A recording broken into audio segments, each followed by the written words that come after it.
Hello అండి, welcome back to Dolly multi arts.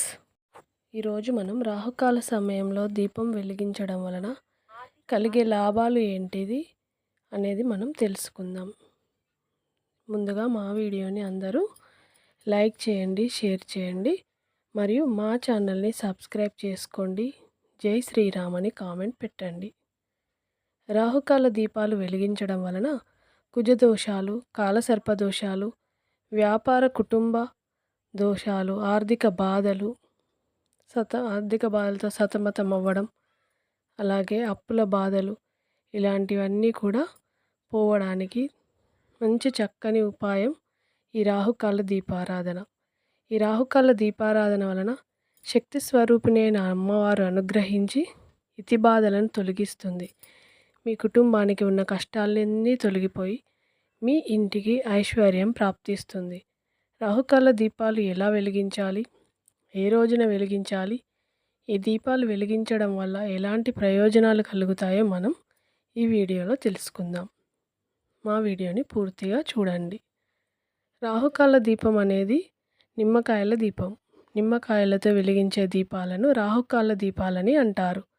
నిమ్మకాయల దీపం అంటే పార్వతీదేవికి చాలా ప్రీతికరమైనది. నిమ్మకాయలంటే శక్తి స్వరూపిణి అయిన పార్వతీదేవికి బాగా ఇష్టమట. అమ్మవారి దేవాలయాల్లో మాత్రమే ఈ నిమ్మకాయల దీపాలను వెలిగించాలి. ఎట్టి పరిస్థితుల్లోనూ ఇతర దేవాలయాల్లో వెలిగించకూడదు. ఈ నిమ్మకాయ దీపాలను వెలిగించడం వల్ల చాలా ఉపయోగాలు ఉంటాయి. ఇంట్లో ఉన్న పూజ గదిలో కూడా ఈ నిమ్మకాయ దీపాలను వెలిగించకూడదు. ఇంట్లో ఒకవేళ వెలిగించాలనుకున్నా మీరు తులసి కోట వద్ద మాత్రమే వెలిగించాలి.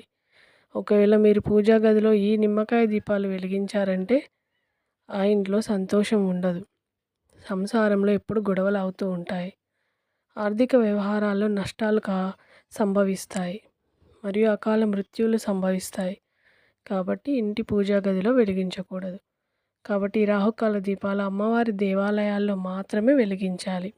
దేవాలయాల్లో నిమ్మకాయ దీపాలు వెలిగించలేని వాళ్ళు మీ ఇంటి ముందు తులసి కోట ఉంటే తులసి మొక్క దగ్గర రాహుకాల దీపాలను వెలిగించుకోవచ్చు. ఏ రోజైనా సరే నిమ్మకాయ దీపాలు వెలిగించవచ్చు. కానీ మంగళవారం అలాగే శుక్రవారం రోజుల్లో రాహుకాల సమయంలో ఈ నిమ్మకాయ దీపాలను వెలిగిస్తే చాలా మంచిది. మంగళవారం రోజున మధ్యాహ్నం 3 గంటల నుండి 4:30 గంటల వరకు రాహుకాల సమయం ఉంటుంది. శుక్రవారం రోజున ఉదయం 10:30 గంటల నుంచి మధ్యాహ్నం 12 గంటల వరకు రాహుకాల సమయం ఉంటుంది. మంగళవారం వెలిగించే దీపాల కన్నా శుక్రవారం వెలిగించే దీపాలకే చాలా ప్రాముఖ్యత ఉంటుంది. ఎందుకంటే మంగళవారం వెలిగించే దీపం రజోగుణం కలిగి ఉంటుంది.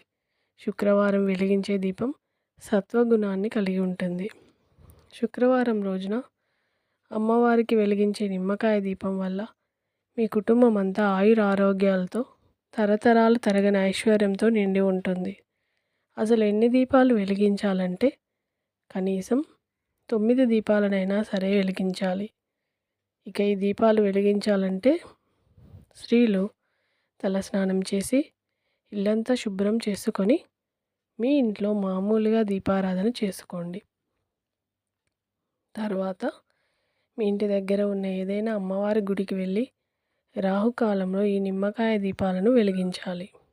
దుర్గాదేవి ఆలయంలో ఈ నిమ్మకాయ దీపాలను వెలిగిస్తే చాలా మంచిది.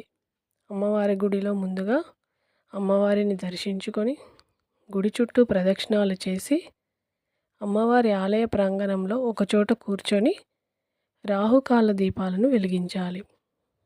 ముందుగా ఒక విస్తారాకు తీసుకోండి. ఆ విస్తారాకును నీళ్ళతో శుభ్రం చేసుకొని ఆ విస్తారాకు మీద అష్టదళ ముగ్గు వేయండి. బియ్యం పిండితోనే ముగ్గు వేయాలి. ముగ్గు పైన పసుపు కుంకుమలు వేయండి. తర్వాత పసుపు గణపతిని అలాగే పసుపు గౌరీదేవిని తయారు చేసుకోండి.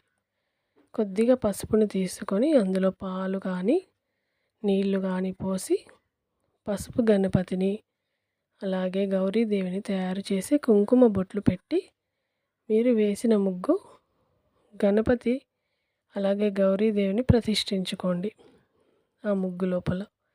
తర్వాత కొన్ని నిమ్మకాయలను తీసుకొని ఒక్కో నిమ్మకాయను అడ్డంగా 2 ముక్కలుగా కోసి నిమ్మకాయలో ఉన్న రసం అలాగే గుజ్జు మొత్తం తీసేసి నిమ్మ డొప్పలలో దీపం వెలిగించాలి. ఈ విధంగా 9 నిమ్మకాయ డొప్పలను తయారు చేసి ఒక్కో దీపంలో నువ్వుల నూనె కానీ, కొబ్బరి నూనె కానీ, ఆవు నెయ్యి కానీ పోసి ఒక్కో దీపంలో 2 వత్తులను వేసి 9 దీపాలను వెలిగించండి. ఇస్తారాకు మీద ముగ్గు చుట్టూ ఈ 9 దీపాలను పెట్టుకోవాలి. ఈ 9 నిమ్మకాయ దీపాలకు కుంకుమ బొట్లు పెట్టి నమస్కారం చేసుకోండి. దీపం పెట్టే సమయంలో శ్రీమాత్రే నమః అని చదువుకుంటూ దీపాలు వెలిగించాలి. దీన్ని ఇలా వెలిగించడం వలన ఈ శ్రీమాత్రే నమః అనే మంత్రాన్ని చదవడం వలన చాలా ప్రయోజనాలు ఉంటాయి. నిమ్మకాయ దీపం కింద తమలపాకులను పెట్టాలి. అలాగే ఈ 9 దీపాల చుట్టూ ఎరుపు రంగు పువ్వులను పెట్టండి. ఇలా 9 దీపాలను వెలిగించిన తర్వాత గౌరీదేవికి అలాగే గణపతి దేవుడికి నైవేద్యాన్ని సమర్పించాలి. పెరుగు లేదా పెసరపప్పు, పెరుగన్నం కానీ, పెసరపప్పు లేదా పానకం లేదా పండ్లను కానీ నైవేద్యంగా పెట్టుకోవచ్చు. లేదా బెల్లంతో చేసిన పరమాన్నాన్ని కూడా నైవేద్యంగా పెట్టవచ్చు. మీకు కుదిరితే గుడిలో ఎవరికైనా ఒక ముత్తైదుకు పసుపు, కుంకుమ, పువ్వులు, గాజులు, జాకెట్టు ముక్కను తాంబూలంగా ఇచ్చి నమస్కారం చేసుకోండి. ఈ 9 దీపాలు వెలుగుతున్నంతసేపు మీరు గుడిలోనే ఉండాలి. నిమ్మకాయ దీపాలను వెలిగించి ఇంటికి వచ్చి వేయకూడదు. అవి వెలుగుతున్నంతసేపు అమ్మవారిని స్మరిస్తూ ఉండాలి. దీపాలన్నీ కొండెక్కిన తర్వాత ఈ దీపాలను తీసి ఎవరు తొక్కని ప్రదేశంలో వేయాలి. ఇంటికి వచ్చేటప్పుడు వెనక్కి తిరిగి చూడకుండా ఇంటికి వచ్చేయండి. ఈ విధంగా రాహుకాల దీపాలను వెలిగించడం వల్ల ఎలాంటి కోరికలైనా సరే వెంటనే తీరిపోతాయి. వివాహ సమస్యలు, అనారోగ్య సమస్యలు, డబ్బు సమస్యలు, కుటుంబ కలహాలు ఇలాంటి ఏ సమస్యలైనా సరే మీ సమస్యలన్నింటికి వెంటనే పరిష్కారం అయ్యే మార్గం ఈ రాహుకాల దీపాలను వెలిగించడమే. స్త్రీలు మామూలుగా చీరలు ధరించి నిమ్మకాయ దీపాలను వెలిగిస్తే మధ్యమ స్థాయి ఫలితాలు లభిస్తాయి. స్త్రీలు పట్టు చీర కట్టుకొని అమ్మవారికి నిమ్మకాయ దీపాలు వెలిగిస్తే అమ్మవారి అనుగ్రహం త్వరగా కలిగి మీ కుటుంబంలో ఉన్న కష్టాలు తీరిపోతాయి. నిమ్మకాయ దీపం వెలిగించడానికి మచ్చలు లేని తాజాగా ఉండే నిమ్మకాయలనే ఉపయోగించాలి.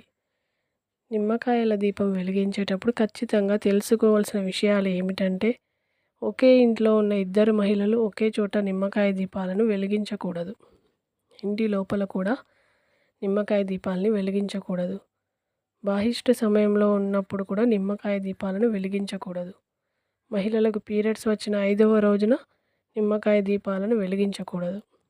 అంటే స్త్రీలు మహిళ ఉన్నప్పుడు నిమ్మకాయ దీపాలను వెలిగించకూడదు.